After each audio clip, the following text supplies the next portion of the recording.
So here's the Ichiban Kuji Prize D Zoro figure. He comes with Zoro himself, a clear base, and his 3 swords. So first we'll be putting this one on. It just has a little peg on it that goes right here into the hole in Zoro's mouth. The peg is shaped a certain way, so there's only one way that it can fit in. So you just push it in like that. It stays in fine, but it does fall out easily if touched. And now for Enma. So this is the hardest one to get in because of this little gold part at the end.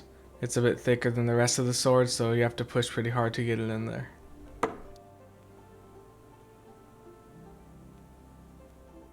And now for the one that goes into his left arm. This one goes in pretty easily. You just slide it in there, then twist it into place. Now he's fully put together, except for the base.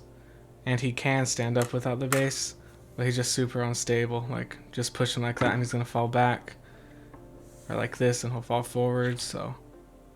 And of course that falls off again. So let's get him onto the base.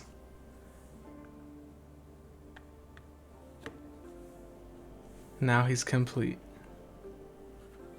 And his scabbards are pretty bendy, so you could just kind of bend them like this, bend them to be a little straighter if you want to.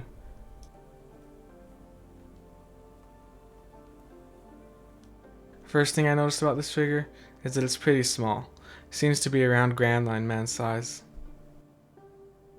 So this is my favorite look for Zoro, shirtless and wearing the bandana. And I think they did a great job on the face. It looks like Zoro from any angle. So the front of his body all the way down looks fine, just a basic paint job. And then he's got a glossy finish on his boots. And I think his scabbards look pretty good too. Now for the back of this sexy beast. You can see all his muscles here, and then more of his coat bunched up on itself. He has some seams on his arms, which are impossible to miss, but they were shown in the official pictures, so they don't really bother me since I knew what to expect. So he is a small figure, but I don't think that's a bad thing. I think he looks really good with the Figure Art Zero Kaido, even though Kaido should still be a lot bigger than that. I think it's still a big enough size difference to convey that Kaido is much bigger than Zoro. I think he looks pretty good with the Portrait of Pirates gear for Luffy too. And here he is with some of my other Zoros.